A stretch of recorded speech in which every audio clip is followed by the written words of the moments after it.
Welcome to the glamorous yet gritty world of Golden Age Hollywood, where stars shone bright on the silver screen, but behind the scenes, some of them earned quite a notorious reputation.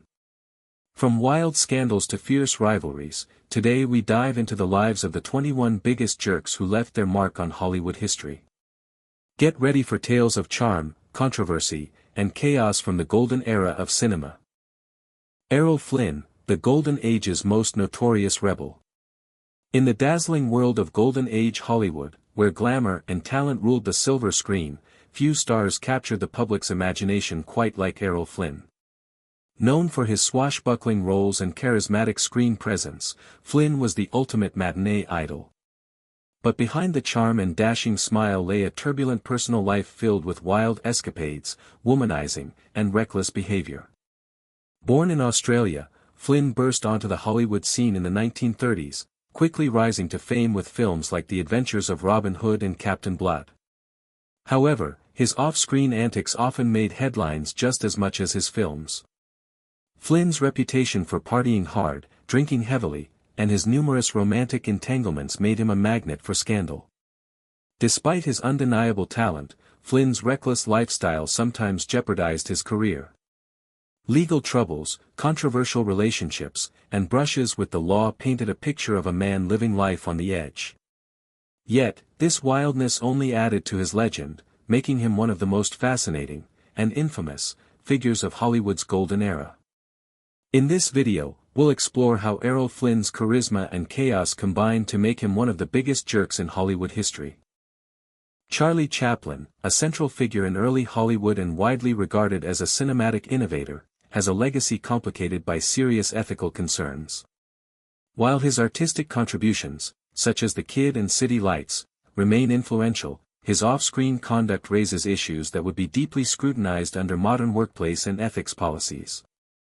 Under today's film industry standards, especially those outlined in studio codes of conduct, Chaplin's behavior would likely constitute significant violations.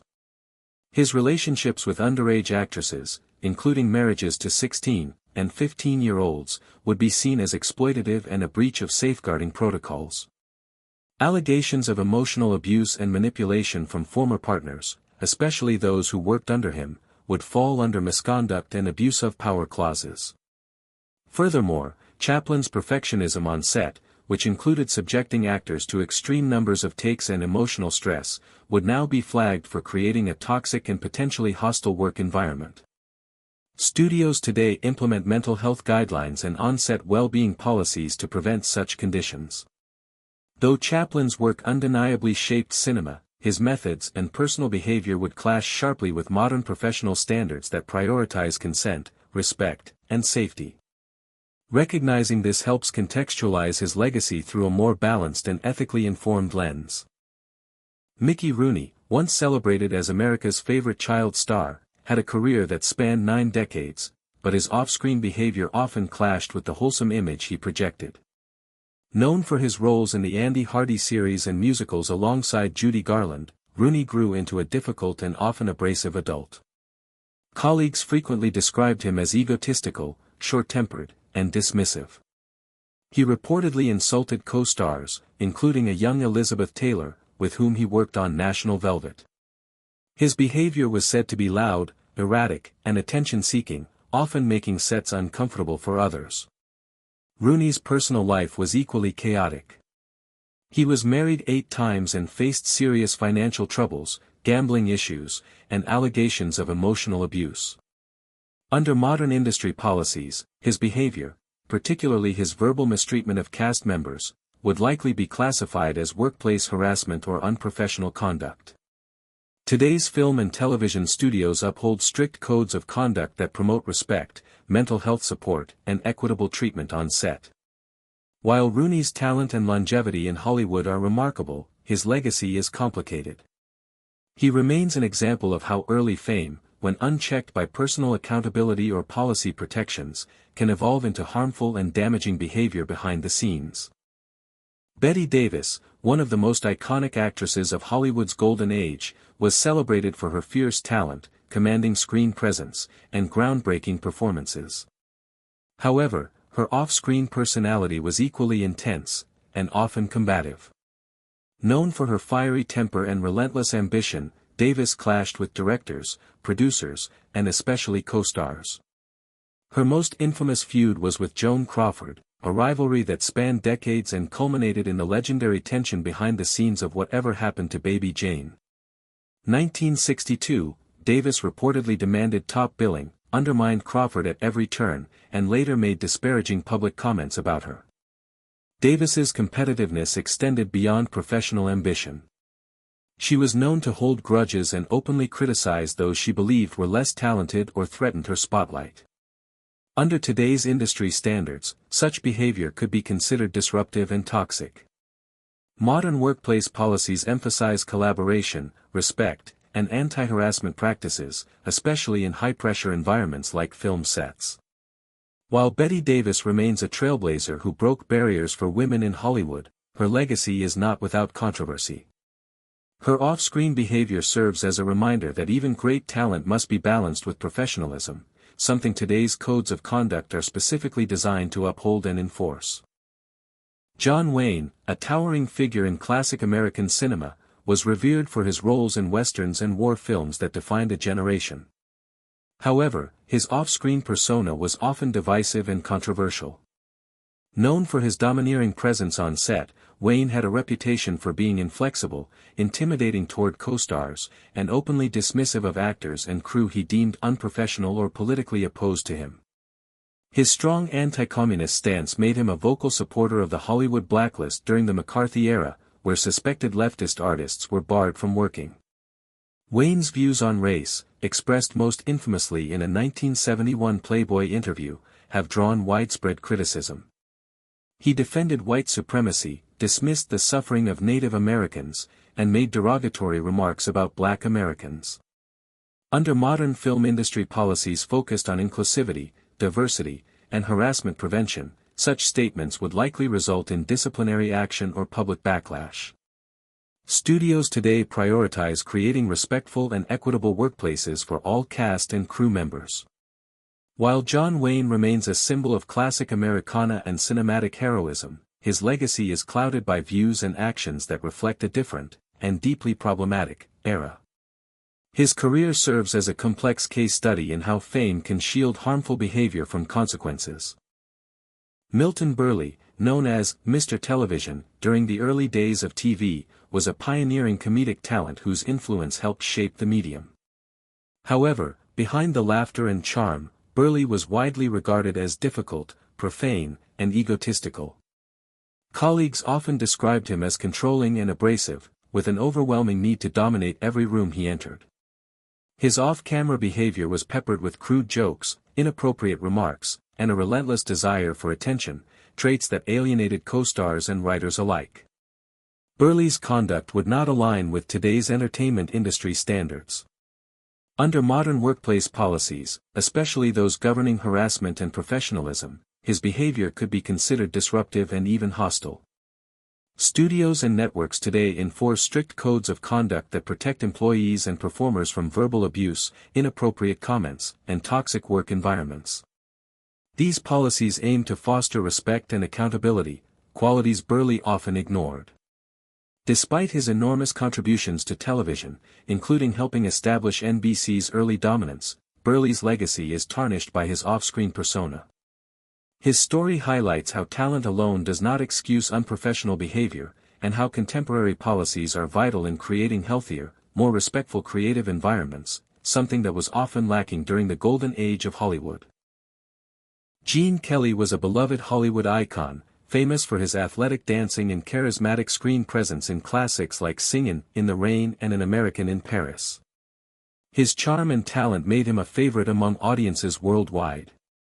However, behind the scenes, Kelly was known to be demanding and sometimes tyrannical. He had a perfectionist streak and could be hot-tempered, expecting nothing less than excellence from his fellow performers and crew. While his dedication contributed to some of the most memorable musical sequences in film history, his on-set behavior could create tension. Reports from co-workers described him as occasionally impatient and controlling, traits that sometimes caused friction during productions. In today's film industry, such behavior would be carefully scrutinized under workplace policies promoting respect and collaboration. Modern studio codes of conduct emphasize the importance of maintaining a positive and professional work environment. Aggressive or overly demanding conduct, especially when it affects others' well-being, is often addressed through clear guidelines and interventions to prevent toxic atmospheres. Though Gene Kelly's artistic legacy is undeniable, understanding his off-screen demeanor helps paint a fuller picture of the pressures and personalities shaping Golden Age Hollywood. Joan Crawford was one of Hollywood's most glamorous and powerful leading ladies during the Golden Age. Known for her fierce ambition and commanding screen presence, she became an icon through films like Mildred Pierce and Grand Hotel. However, off-camera, Crawford's reputation was far more complicated and troubling. She was known for being extremely controlling and volatile on set, often clashing with directors, co-stars, and crew. Her perfectionism sometimes made working with her difficult, creating a tense atmosphere. More controversially, Crawford's personal life was marked by allegations of abusive behavior toward her children. These claims were brought to light most famously in the book Mommy Dearest, written by her adopted daughter Christina Crawford. The memoir paints a harrowing picture of Joan as a harsh and emotionally abusive mother, prone to rage and cruelty. This portrayal shocked the public and challenged the polished image Joan Crawford had carefully cultivated. In today's industry, such behavior, whether on set or in personal life, would be addressed seriously under workplace conduct policies and child welfare laws. Modern studios enforce strict rules to protect cast and crew from abuse and promote a respectful environment. Joan Crawford's legacy remains a mix of groundbreaking talent shadowed by disturbing personal controversies. Frank Sinatra, one of the most influential singers and actors of the 20th century, was celebrated for his smooth voice and charismatic presence. However, behind the glamour, Sinatra was notorious for his volatile temper and intimidating behavior.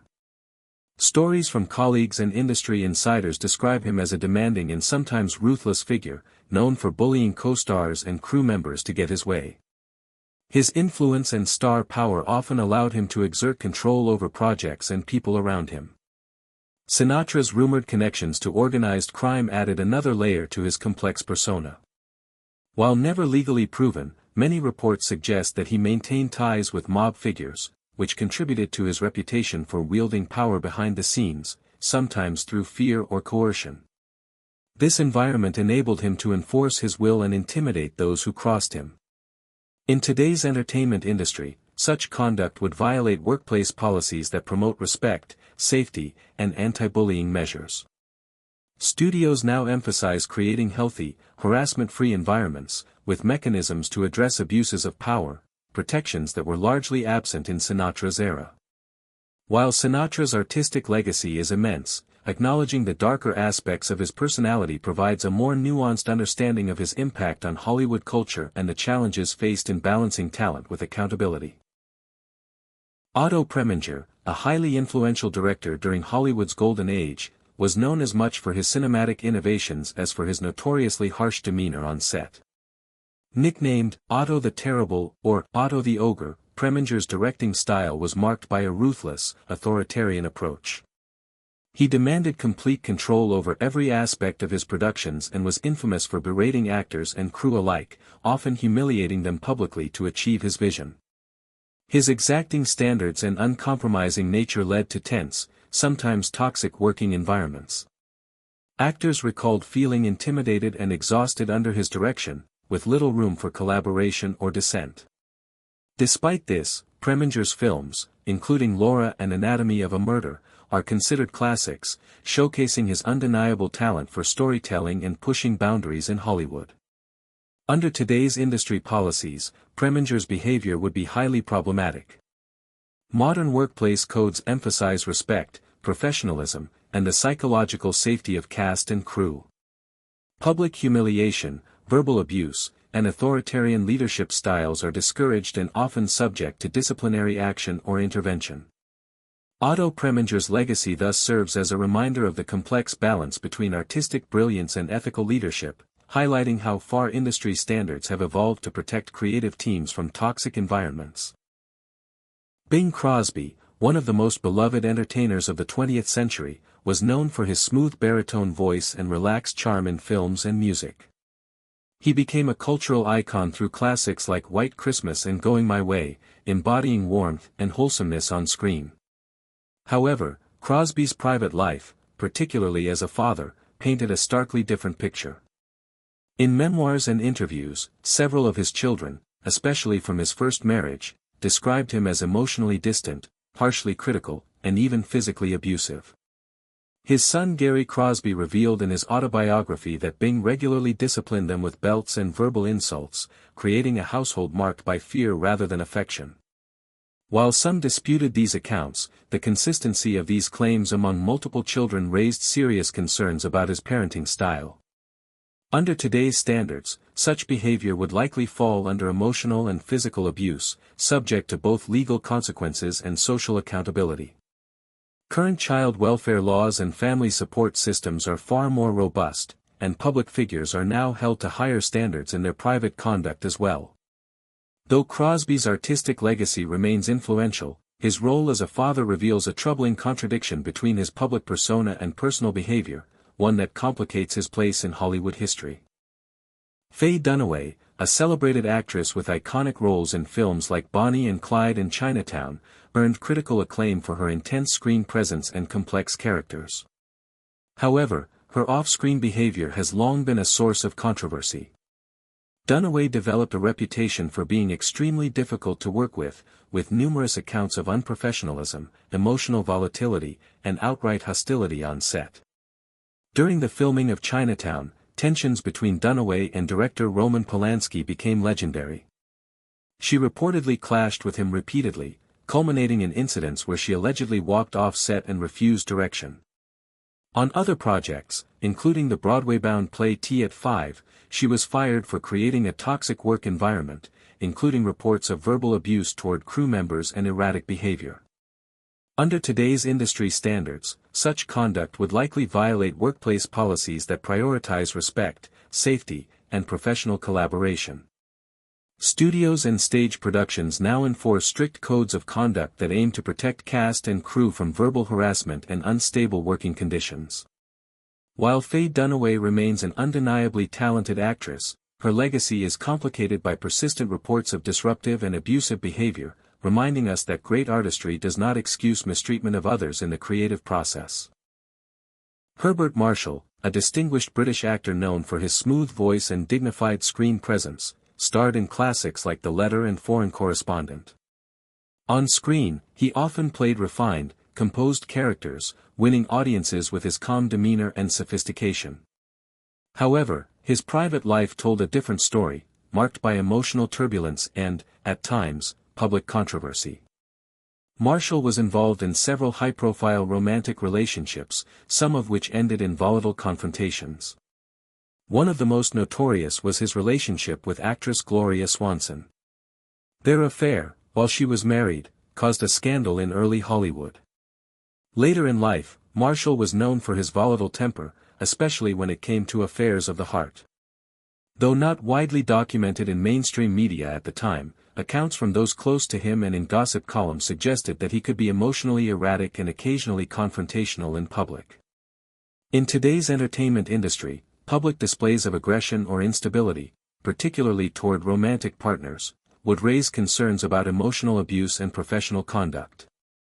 Modern industry policies stress respectful behavior, both on and off set, and prioritize mental health awareness and accountability.